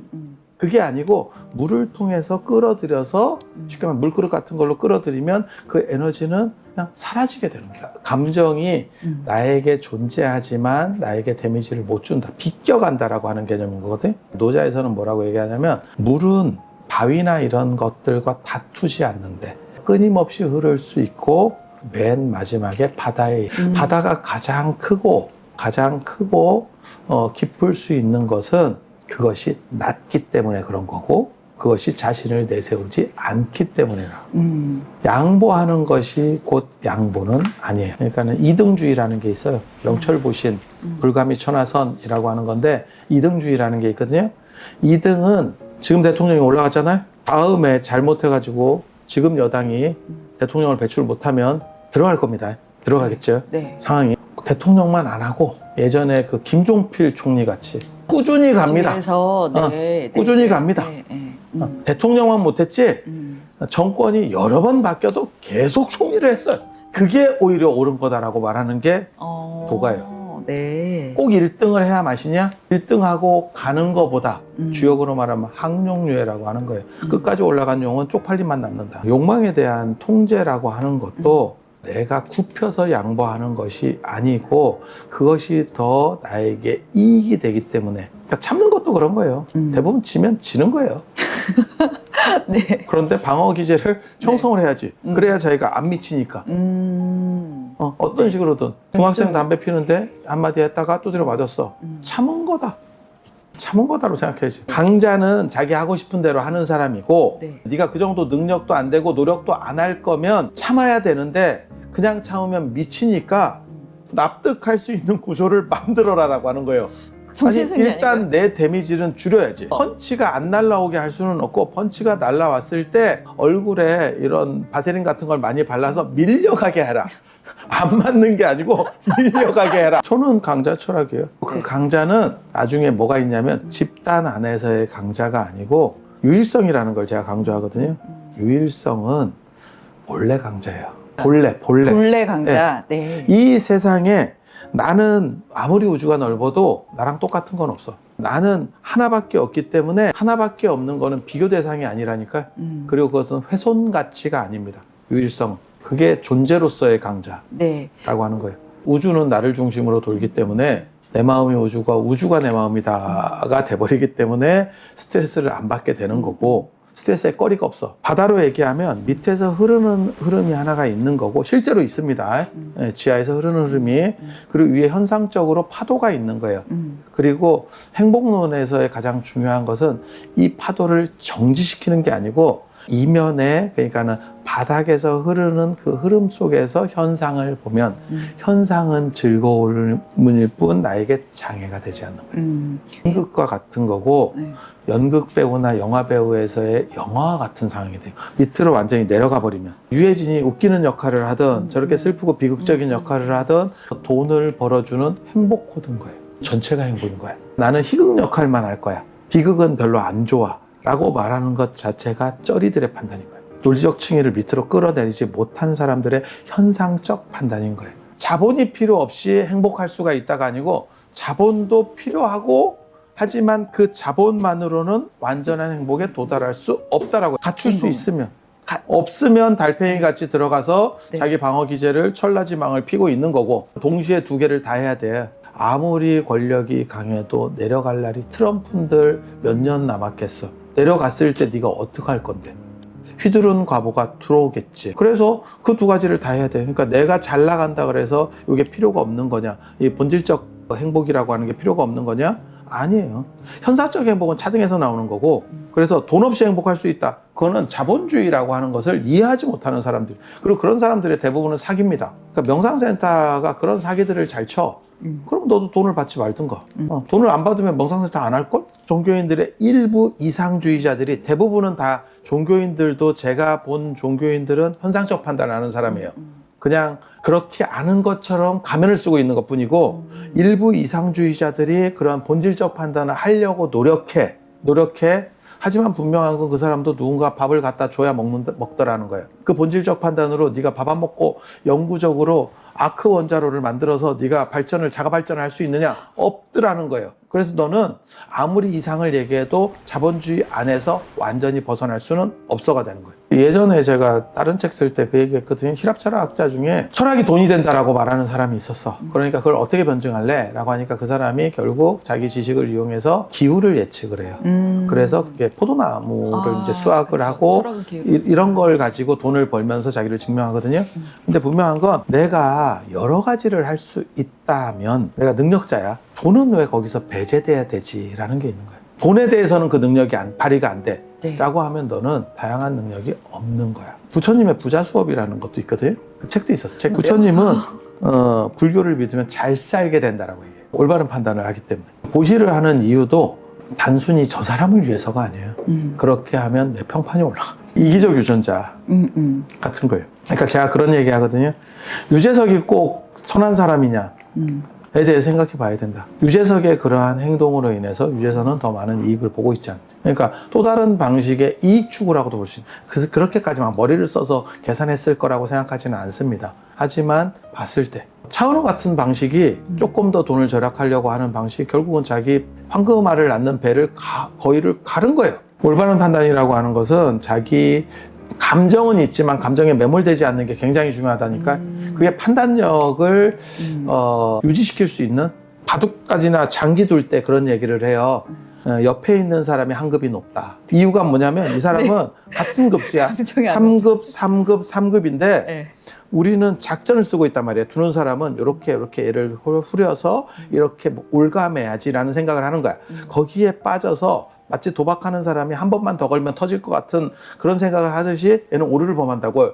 근데 이 사람은 내가 하고 있는 게 아니기 때문에 객관적으로 봐요. 얘가 이기겠는데? 이게 되는데 안 되는데를 본다고. 객관적인 사람이 한 급이 높다라고 하는 얘기가 있어요. 감정은 있는데 거기에 내가 영향을 안 받는 거예요. 유해진이 연기할 때 너무 슬프지만 정제된 느낌으로 해서 관객들에게 더 슬픔을 줄 수 있다고 생각하는 거야. 네. 내가 너무 오들갑을 떨고 슬프면 관객이 몰입이 안 되는 거야. 나는 정제된 슬픔을 주려고 하는 거야. 그거를 짱구로 굴린다고. 왜?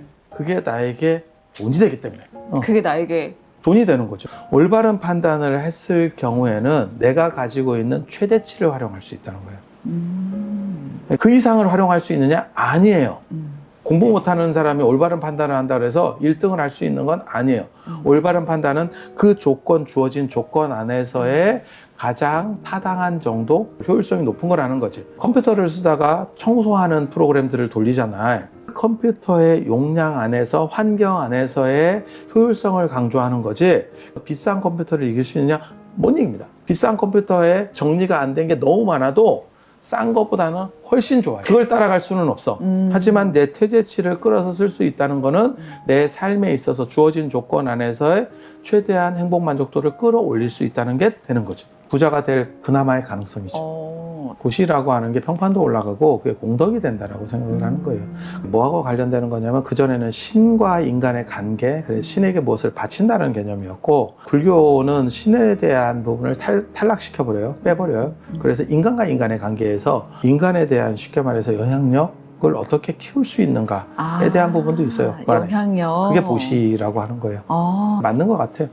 받아 먹으면 녹록해져요. 잘 살아야 보시할 수 있다는 거고 불교는 무소유가 아니고 정당한 소유를 얘기하는 종교예요. 무소유하고 무집착하고 최소주의를 구분하지 못하기 때문에 나타났던 현상이에요. 네. 법정 스님이 말씀하신 거는 최소주의를 얘기한 거예요. 네. 더 이상 많이 벌려놓지 않고 최소주의를 하면서 지금 미니멀리즘 비슷한 거죠. 그쵸, 그렇게 행복할 수 있다. 그때도 있었고 그전에도 있었어.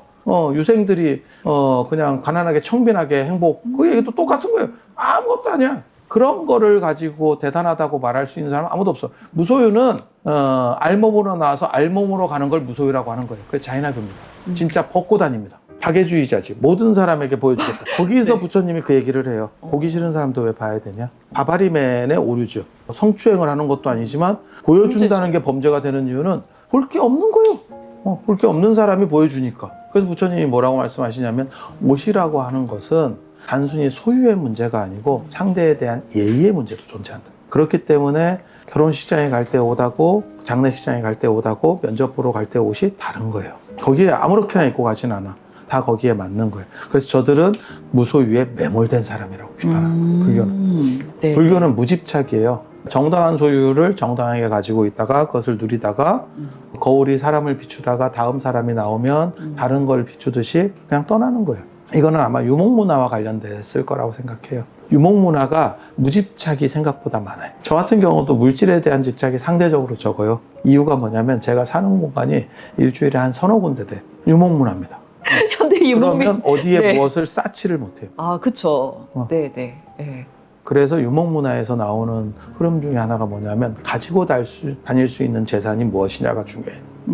농경문화에는 쌓아놓고 다닐 수 있는 재산, 상속할 수 있는 재산에 대한 개념이 강하고 가지고 다닐 수 있는 재산에 대한 개념은 유목문화 쪽에서 강합니다. 스펙도 가지고 다닐 수 있는 거고 관점도 가지고 다닐 수 있는 거고 내가 지은 그 보시 같은 공덕도 가지고 다닐 수 있는 거예요. 내가 위기에 처했을 때 유재석이 차은우 같은 상황에 봉착했으면 사람들이 전부 중립기하를 받고 보자라고 했을 거예요. 뭔가 이유가 있을 거야. 한번 확인해보자. 다 그런 식으로 갔을 그쵸, 거예요. 그쵸. 유재석의 선한 이미지가 긍정적으로 작동하는 거거든요. 그런 식으로. 그게 가지고 다닐 수 있는 재산이에요. 그리고 불교는 뭐라고 얘기하냐면 그 가지고 다닐 수 있는 재산만이 너의 다음 흐름을 만들어낼 것이다. 네가 죽고 나서 정지되는 것이 아니고 에너지가 계속 보존돼서 또 다른 흐름을 만들어낸다면 그것이 너를 규정하는 틀이 될 것이다. 그게 업설이라고 하는 겁니다. 네네. 가족이나 재산이나 이런 것들은 어느 순간에 다 놓고 갈 것이다. 너에게 투자하는 것만이 결국 네 것이다. 쓰고 가는 재산이 네 거다. 통장에 남겨놓고 가는 재산은 네 것이 아니다. 그리고 어느 정도 나이대에는 경험을 사는 게 더 중요하다. 돈을 모으는 것보다 경험을 사는 것이 중요하다. 라는 이야기를 많이 하잖아요. 개인적으로 제가 좋아하는 구절들이 몇 개가 있는데 나는 열심히 일을 하면서 살다가 최대한 내가 할 수 있는 것을 다 하다가 죽은 뒤에 쉬겠다. 죽은 뒤에 쉬겠다. 네. 그런 식의 관점을 가진 사람은 죽은 뒤에 만약에 다음 생이 있다면 거기서도 또 열심히 해서 또 올라올 사람입니다. 그런 식으로 인생은 한 번밖에 없고 쉼이라는 것은 유교에 그게 있어요. 공자에게 누가 좀 쉬고 싶다. 그랬더니 네가 쉴 곳은 저곳이다. 그게 무덤이에요. 인간이라고 하는 것은 네. 움직이는 동물이고 네. 움직인다라고 하는 것은 인간의 어떻게 보면 생물의 고유권한이에요. 자꾸 쉼을 추구하는 것은 삶을 낭비한다라고 보는 거예요. 우리 같은 사람이 일중독이라서 그럴 수 있어요. 주역에 보면 이거 있어요. 네. 천행건 군자의 자강부식이라고 하는 게 있어요. 하늘의 움직임은 쉼이 없으니 군자는 그것을 본다라서 언제나 쉼 없이 끊임없이 노력한다. 거기에 어떤 대가를 바래서 성공을 바래서 아니에요. 그것이 하늘의 이치고 도리라고 생각하는 거예요. 유교하고 불교의 조금 차이점 중에 하나인데 유교는 대가 없는 도덕이라고 하는 얘기를 주장을 해요. 가장 올바르기 때문에 그래서 유교는 나중에 문제가 생겼을 때는 비겁해집니다. 그러니까 대가 없다라고 하는 게 잘 안 돼요. 이슬람이 왜 저렇게 테러나 이런 걸 할 때 보면 잔인하게 할 수 있냐면 죽은 뒤 천국이라고 하는 개념을 보상을 주는 거예요. 지금 너는 손해를 보지만 거기에는 영원한 천국이 너를 기다리고 있어 라고 얘기하기 때문에 그런 행동들이 가능한 거거든요. 근데 유교는 그래서 비겁해. 불교는 그것을 스스로 받는다라고 생각을 하기 때문에 훨씬 더 유교보다는 어떻게 보면 견고한 논리 구조를 가지고 있어요. 쉬겠다라고 하는 것 자체가 사치다라는 생각을 합니다. 그렇게 쉴 정도로 해봤냐? 를 말하고 싶습니다. 그렇게 해본 사람은 쉬겠다라는 생각 자체가 안 들어요. 그 자체를 즐길 수 있기 때문에. 하기 싫은 옷을 억지로 입고 계속 움직이고 있었기 때문에 쉬고 싶은 거야. 그렇다면 너는 본질에서 문제가 있는 거야. 너 방향 자체에 잘못됐다. 그리고 용기가 있으면 바꾸고 용기가 없다면 입 닥치고 살아라. 참아라. 네가 능력이 없는데 뭐 할 거야? 나는 200만 원밖에 못 받아요. 나는 1000만 원을 받고 싶은데 능력이 없어. 능력을 키워. 아니면 참어. 어쩔 건데. 잔인한 얘기예요. 또 하나, 이거는 사실은 유교적 인생 모식에서의 노력이라고 하는 거고, 왜 쉼이 필요한지를 모르겠어요. 쉰다라는 개념은 무언가를 네가 하고 있다는 개념과 반대되기 때문에 그런 거고, 쉰다라고 생각하지 말고 그냥 한다라고 생각을 하면 쉼이 필요 없는 상태가 되는 거예요. 숨 쉴 때 그냥 쉬는 거고 눈을 뜨고 있으면 보는 거지. 그걸 왜 내가 계속 눈을 뜨고 있으니까 힘드니까 눈을 감고 있어야지? 그렇게 생각하지 않아요, 사람들이. 계속 숨 쉬었으니까 힘드니까 나 숨 쉬는 거를 좀 잠깐 멈췄으면 좋겠네? 그렇게 하지 않아요. 그냥 흐름을 타고 갈 뿐이에요. 그러니까 어딘가 거스르고 있는 거예요. 변화의 철학에서 나오는 가장 중요한 것 중에 하나가 뭐냐면 어떤 변화든 그것은 가치가 있다예요. 그럼 삶 자체가 흐름이고 변하고 움직임이다. 그것은 전부 일회성이기 때문에 그것이 좋든 나쁘든 언제나 귀한 거예요. 다시 되풀이되지 않는 유일성인 거로. 이런 거 되게 재밌는 근데 어려운 철학이에요. 이게 어떻게 돼야 된다라고 하는 개념 자체가 더 쉬워진 개념이거든요. 육상 경기에서 동아시아 사람들이 메달 따기는 굉장히 힘들어. 신체적 구조가 안 나오니까. 아프리카나 유럽인이 당연히 유리할 수밖에 없어. 지는 것이 정당하지 않은 것이냐? 그것은 사실은 아니라고 생각해요. 김병만이 아무리 노력해도 우사인 볼트를 이길 수는 없어. 그거는 노력의 문제가 아니에요. 그러니까 대등관계를 가지고 비교를 해야지. 지금 현재 미의 기준이라고 하는 것도 제가 늘상 얘기하는 거 있어요. 동아시아 사람들은 채식을 많이 했기 때문에 내장 기간이 길고 이 몸통이 길어요. 앉은 키는 크고 서 있을 때 짧아요. 근데 놀랍게도 팔다리가 길고 늘씬하게 표현되는 거는 조선시대 회화에서는 노복에 대한 표현이에요. 앉은 키가 큰 사람이 양반에 대한 표현이에요. 실제로 불상도 그렇게 만들어져 있어요. 그쵸. 그렇게 만들어져 있어요. 근데 우리가 서구식 개념, 걔네는 육식 중심으로 했기 때문에 내장 기간이 짧고 팔다리가 길어졌어. 그게 미의 기준이라고 생각하는 것 자체가 그건 비교될 수가 있는 게 아니에요. 그렇다고 노력으로 커버될 수 있는 것도 아니고 우리가 노란색이에요를 계속 염색하면서 따라갈 수는 없어. 너 자신의 것을 발견해야지. 그리고 사람은 비교될 수 없는 게 비교는 더 쉬워진 가치, 누군가 소수의 사람들이 이익을 추구하기 위해서 세뇌된 가치일 수도 있다는 생각도 있거든요.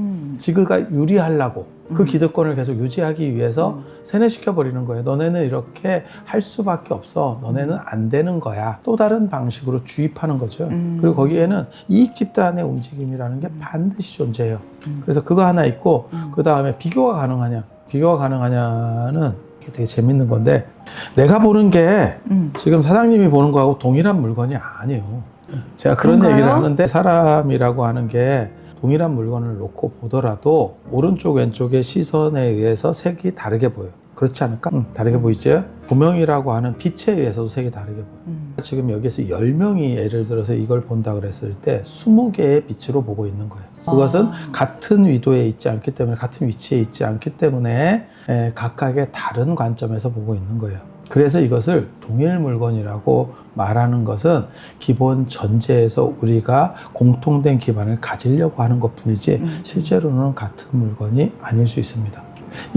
이게 뭐냐면 인식의 주체가 인식의 대상을 결정한다는 칸트식의 어법으로 말하면 그런 거예요. 이렇게 되면 비교라는 것은 동일 물건이 존재한다는 것을 가정할 때 얘기해요. 근데 너랑 나랑이 눈만 다른 게 아니고 전체가 다 달라요. 근데 그것을 비교한다는 것이 누군가 우위 비교를 원할 때 얘기해요. 그러니까 차은우 같은 얼굴이 잘생겼어 라고 하는 거는 그런 쪽 이익 집단들이 만들어낸 걸 수도 있어. 이 세상에서 진정한 공유 가치는 존재하는 것이 아니다. 모든 사람들은 다 개별적이고 왕따일 수밖에 없다. 왜? 공유되는 가치라고 하는 것은 사실은 허상에 불과한 것이기 때문에 그렇게 한 가지를 놓고 그 다음에 현실적으로는 신포도라고 생각하면 돼요. 저 포도는 신 거야. 나는 저걸 좋아하지 않아. 나는 굳이 차은우랑 결혼할 생각이 없어. 왜 해야 되는데? 나는 걔가 매달려도 안 할 거야. 이 중에 방어 기제입니다. 본질적 방어 기제, 현상적 방어 기제. 네. 그래서 방어 기제를 잘 피는 것만 가지고도 감정 컨트롤이 어느 정도는 될 수 있어요. 그런데 가장 중요한 거는 컨트롤할 감정이 없는 게 최고예요. 그러니까 감정이 일어나지 않는다는 게 아니고 감정이 온전히 되는 것이 중요한 거예요. 감정이 온전해진다는 건 뭐냐? 그 감정을 내가 조절할 필요가 없는 거예요. 나는 그 감정들에 의해서 그 감정의 흐름으로 내가 존재하는 거지. 마치 세포들의 흐름으로 내 육신이 존재하는 것처럼, 그리고 내 정신의 어떻게 보면 전류 흐름 아니면 에너지 흐름으로 내 정신이 존재하듯이 사람은, 동물은, 생명체는 전부 감정의 흐름으로 존재한다고 생각하는 거예요. 그래서 그것을 조절하려고 자꾸 생각하지 말고 그것을 그대로 타고 가면 최고. 하지만 그렇게 안 됐을 때 돌발로 밖으로 튀어나갈 요소가 있기 때문에 그러면 조절할 수 있는 게 있어야 되고, 그것은 내가 한계지어서 조절하는 게 최고. 타인에 의해서 조절되는 것은 결코 기쁜 일이 아니기 때문에 기분 나쁜 일이 있어도 그것은 내가 양보한 거라고 생각을 하든지, 진짜 용기가 있다면 스트레스를 너무 받아 뚝배기를 깨면 됩니다. 그리고 들어가시면 됩니다. 들어가시면 됩니다. 네. 그렇게 스트레스 받을 필요 없습니다. 한번 깨고 삽니다. 들어가서 삽니다. 그 정도 용기가 없다면 너는 참아야 돼. 깰 용기도 없는데. 여기서 말하려고 하는 메시지는 너는 너 자체로서 완벽하고 행복하다예요. 뭘 바꿔서 하지 마. 그게 너를 불행하게 만드는 가장 핵심 키워드야. 감정을 긍정하는 이유이기도 하고 존재 자체에 대한 긍정으로 가요. 누구도 피해를 보지 않고 모든 사람의 행복한 구조가 갖춰져요. 다른 사람보다 위에 서는 게 가고 있는 사람에게 있어서는 내 에너지를 최대한 끌어쓸 수 있고, 그 다음에 이 구조를 이해할 수 있기 때문에 충분히 어떤 각이든 만들어낼 수 있어요. 윤리가 가설되지 그렇죠. 않는다니까. 이게 지금 부처님이 그렇게 쓴 사람이에요. 이기고 쓴 사람이. 그게 목적인 거예요, 불교에. 그게 깨달은 사람. 밟고 일어서는 건 아니지만 분명히 어떻게 보면 일반 사람들 넘어서 가는 거잖아요. 인식 주체만 깨닫는 건 아니에요. 그래서 현상에 대한 얘기가 나와요. 보신이나 뭐 이런 얘기가 나오면 현상도 만족스러워야지, 왜 현상은 찌리한데 마음만 편하다고 하는 것이 의미가 있느냐에 대한 얘기, 논점이 나와요. 그렇죠. 만약에 모두의 행복, 카오스에 대한 긍정이거든요. 그렇게 되면 어떻게 되냐면 연쇄살인마도 행복한 거예요. 그런 제재해야 되는 거 아니에요?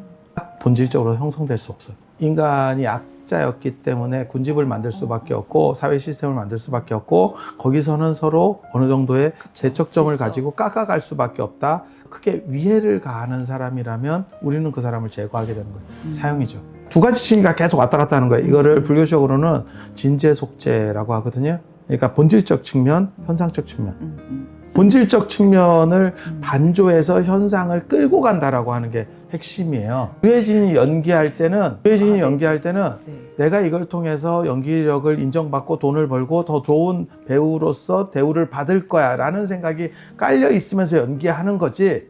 그러면서도 매몰된 연기를 해야 된다니까. 그게 동시성으로 작동해야 되는 거예요. 그래야 감독이 컷을 했을 때 수고하셨습니다 하고 바로 갈 수 있는 거야. 그리고 이 병진 가치는 분리된 게 아니다라고 얘기하는 거야. 실제로는 병진될 뿐이지. 이게 분리돼 버리면 두 개의 마음이 되는 거예요. 그럼 감정에 빠져 있는 상태잖아요. 감정에 빠져 있으면 거기서 못 벗어나는 거고, 그러니까 두 가지 해법이 있는 거예요. 하나는 멘탈을 강화시켜서 비껴가게 하든지, 현상은 있지만 데미지를 입지 않는 거예요.